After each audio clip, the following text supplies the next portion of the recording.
All right, a new baby, a new budget. Well, becoming a parent comes with a lot of big questions, a lot of challenges. But when it comes to our finances, those questions focus around how much should we really budget for diapers and childcare? What baby gear is worth splurging on, and where might you be able to save a few bucks? Should we start saving for college now, or do we worry more about retirement?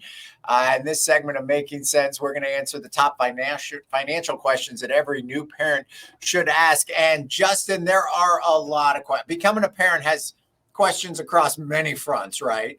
Oh, absolutely. And there's no shortage of advice out there, right? Friends and family, they want to give that advice at all Yes. times too. Yes, and there's a book about everything, and if you read three of them, you're going to get three different opinions about everything. But when it comes to our financial questions, we come to you. So let's get going. So, what are some of the major expenses that we all need to consider when preparing to become a parent? Well, tonight's segment is just to get the juices flowing, to start to really get our minds wrapped around this for new parents specifically, right? So I know that I'm going to forget something, or others are going to have different opinions. So viewers out there, feel free to engage with us in the chat, or post your ideas also, because I know that it's going to be nearly impossible to cover every little aspect here in the time that we have tonight. But yeah, just let's start talking about it. Let's have the conversation. Let's, new parents, potential parents out there, things that you should be thinking about right out of the gate. It's the medical costs, right? Start thinking about that, having conversations with your care providers, having conversations with your medical insurance providers to know what to expect. Prenatal care is very beneficial and important. Everybody's going to make their own decisions on the care that they receive and who they get it from.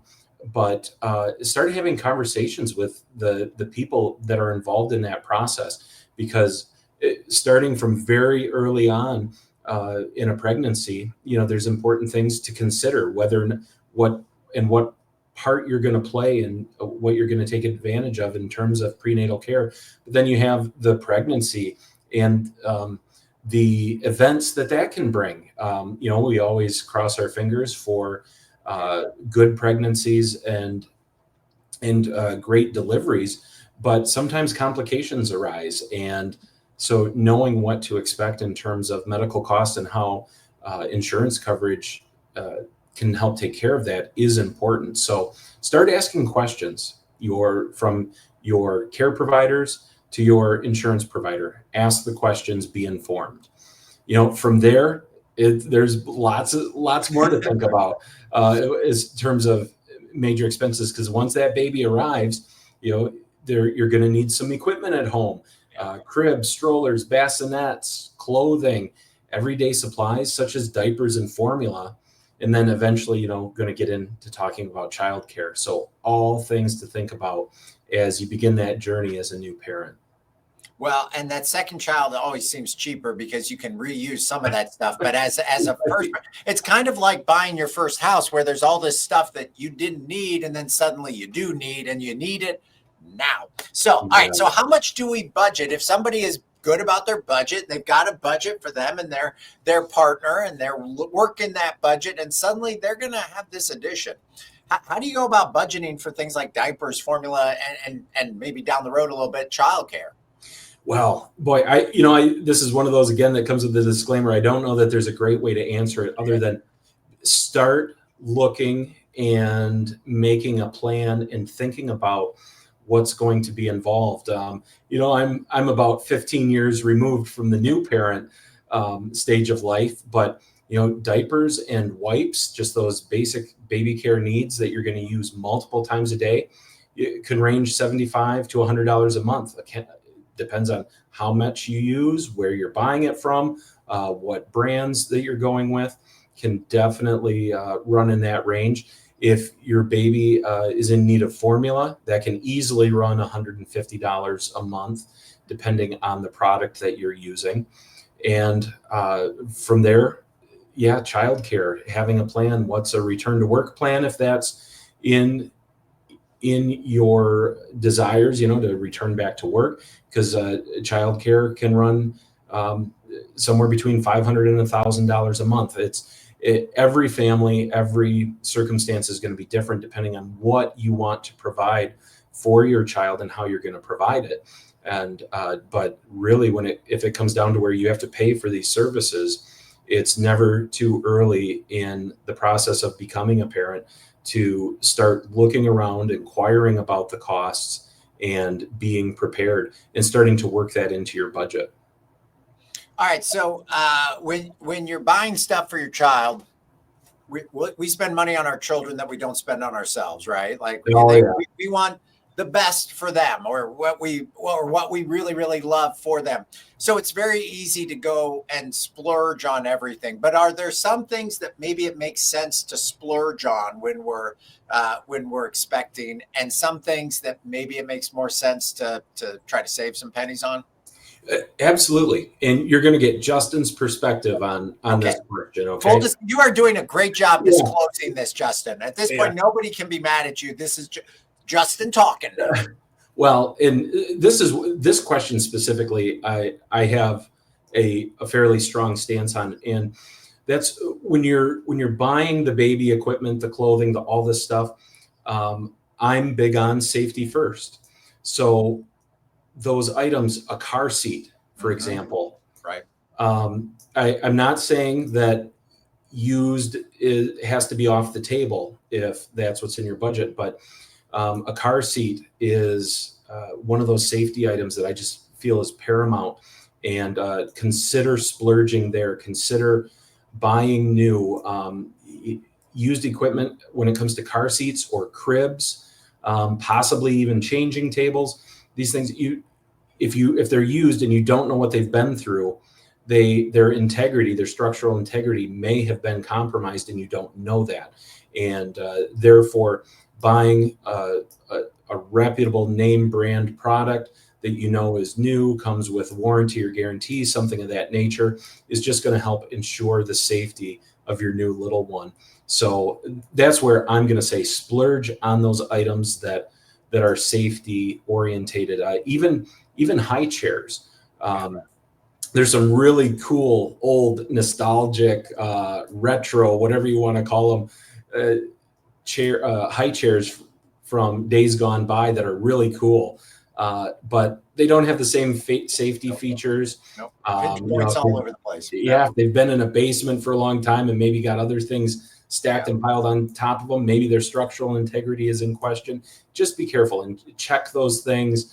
When it comes to the crib and the changing table, make sure you're buying items that have safety straps where you can anchor them to the wall, because the last thing you want is a moving baby on a changing table and then the table falls over because it's not balanced correctly, because you have too many diapers and wipes on a high shelf, and so on and so forth. So I would say splurge on those items where safety is paramount, and then you can perhaps save money on the clothing and toys. Those things, always make sure you're buying toys that are age appropriate and safe, but make sure they're clean, those types of things. But less safety concern, in my opinion, on the clothing, toys, and ancillary items. Save the money and splurge it on those bigger safety items, car seats in particular. And if you're not familiar with how to properly install a car seat, seek assistance. Our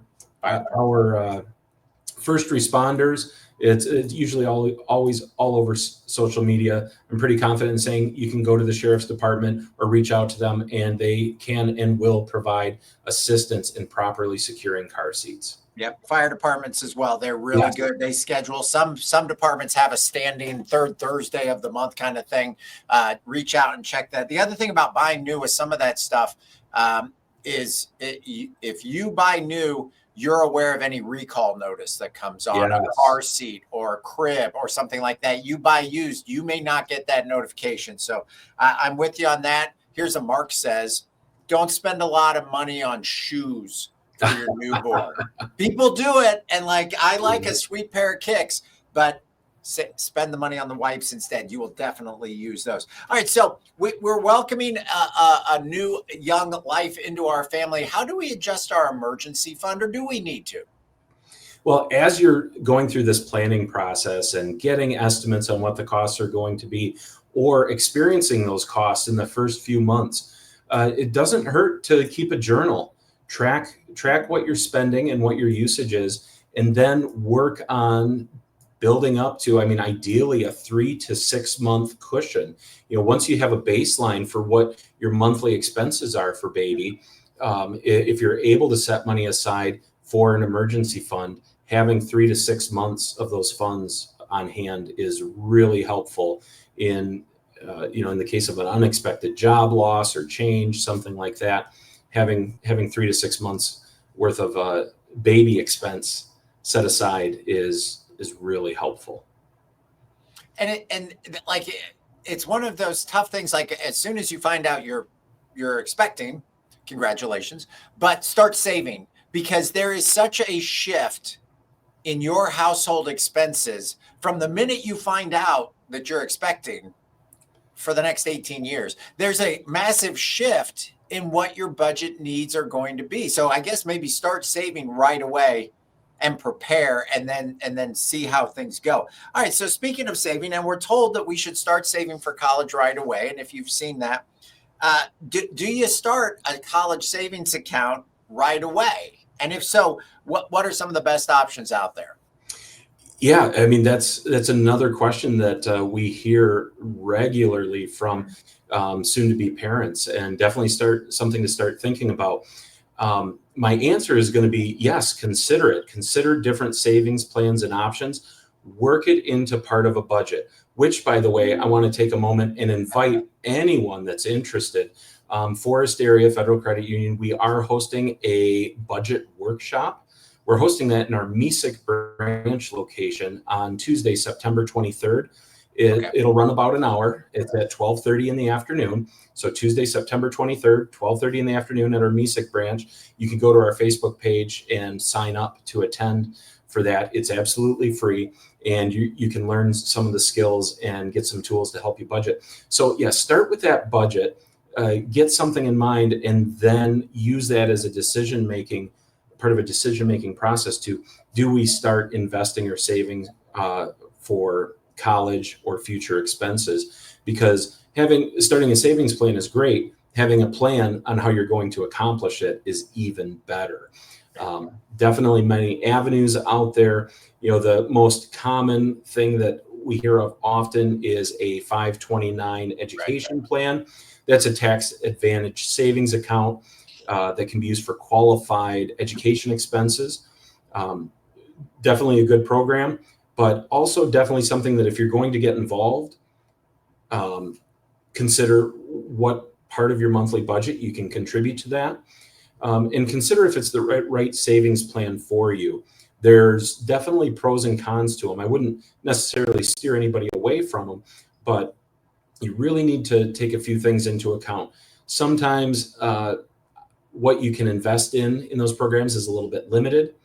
Other things that people run into is that the qualified expenses that you can take the funds out later for without any tax implication, it can be limited to higher education costs. And if your child doesn't end up going in that path in life, then to access that money, there could be a tax implication. So just know a very good program, absolutely a good program. Just know what you're getting into, just like any other investment. Know what you're getting into before you do that. All right. Well, here's a question that long after the child is born and the blessed event takes place, that a lot of us parents are dealing with for years and years, and that's balancing your child's future or even your child's present for your own retirement. And how do we know about, for a long time, I heard, and I don't know if this is true, that, well, you can't take out a loan for your retirement, but you can take out a loan for your kid's college education. Don't know if there's truth to that, but how as parents do we balance, putting aside for ourselves versus taking care of our child? How do we find that balance, that sweet spot? Yeah, that's a tough one. My recommendation is going to be to give it lots of consideration and think about your budget, because you are correct. you can't really finance your retirement, but you can finance a college education. So, in other words, don't stop. My recommendation is not stopping contributions to your own retirement, because parents still have that life and future to think about. It's very easy to want to give everything to the kids, and hey, they deserve it. There's nothing wrong with that. That's creating a legacy. But finding a balance there. I mean, that balance may be maybe reducing, what you're putting away for retirement, so that you can put a little something away for the child's future. But I caution people from just shutting off the retirement savings plan for themselves in exchange for investing it all into a future education program, for example. So finding a nice balance there. Again, having a budget, looking at it, and then making a good decision on how to allocate funds, rather than just saying, I'm completely coming out of retirement savings and I'm going all in on future education savings. That usually doesn't work perfectly, especially for those of us that are working on a budget where, every dollar counts. Unless you have, the piles of money sitting around, then it's not necessarily easier to decide what to do. It's just a different way of looking at it. But when, those of us that each week, each month, each pay period have to decide where each one of our dollars goes, finding good balance there is important. And as college gets more and more expensive every year, that demographic that doesn't have to move money around to cover that cost is getting smaller and smaller. All right. Well, when you become a parent, there's a lot of wonderful new joys to come into your life, but there's also the thought of, do I need life insurance or disability insurance? Because before, and you're young probably, and you're healthy, and you probably haven't thought that much about it, but that's kind of one of those moments where you're like, gulp, if I'm not here, I'll be missed more than just by lovely smile and personality, like your financial contribution. So when you become a parent, is that a good thing to start to look at and review? Absolutely. And I think for a lot of Americans, when they're expecting, that's when they first start thinking about these things. Some are prepared early on in life. Others, they make these decisions, when they get married, or when they have a significant other in their life, and they start having those conversations. But for many, it's when they're expecting the first child, and it definitely gives you an opportunity to think, how do we care for this child in the event if one or both parents are lost unexpectedly? What type of care and future do you want and legacy do you want to have available to them? So that's where oftentimes parents are looking at and considering either life insurance policies for the first time, or increasing or adding to their life insurance policies, so that additional dependent, that person, that child that they care for, can have some funds available to get them by for a period of time, or set them up, so that they have a period of time where they don't have to worry about that loss of income from losing a parent. At the same time, disability insurance, if you have healthcare coverage through an employer or another source, if you don't already have disability insurance, may be a great time to inquire with your healthcare providers about that, or other providers, because, an injury that takes you out of work and puts you out of work for a period of time can, of course, child or no child, can be a strain. But now when you're dependent on diapers and formula and other needs, basic human needs for that child, a disability that takes you out of work can be really, really stressful. So definitely look at those options and talk to trusted advisors in the field, so that you can make good decisions and see if that fits into your plan. Well, and I imagine along with like life insurance and disability, perhaps things that we maybe didn't think about, we also include things like wills and beneficiaries and power of attorney. If you have one, do you need to update those when you have a child? And if you don't have one, should you think about maybe tackling some of those things as well? Absolutely. Yeah, that's a great time to look at your finances, your insurance policies, your investments, your power of attorney, healthcare directives, and consider how do these need to be updated. And many times, your bank accounts and investments, you may want to add the child on as a beneficiary, or think about, if something happens to me before they're 18, I really want these funds available for their care, but who who is going to administer that guardianship for the child if something were to happen to one or both parents?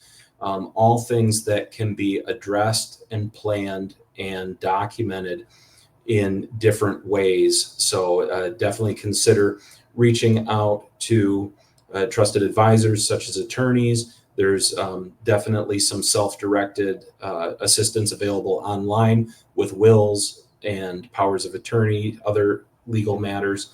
But definitely get some names on there so that your wishes are known and that the assets you do have can be used appropriately to support your child. Yeah, great advice. All right, so we've talked about, you get a baby and you get the baby and all the money goes out, right? Yeah. But there is actually, or can be, a tax benefit to having a child. It's not a reason to have a child. So let's just get that out there. But there are tax benefits, right?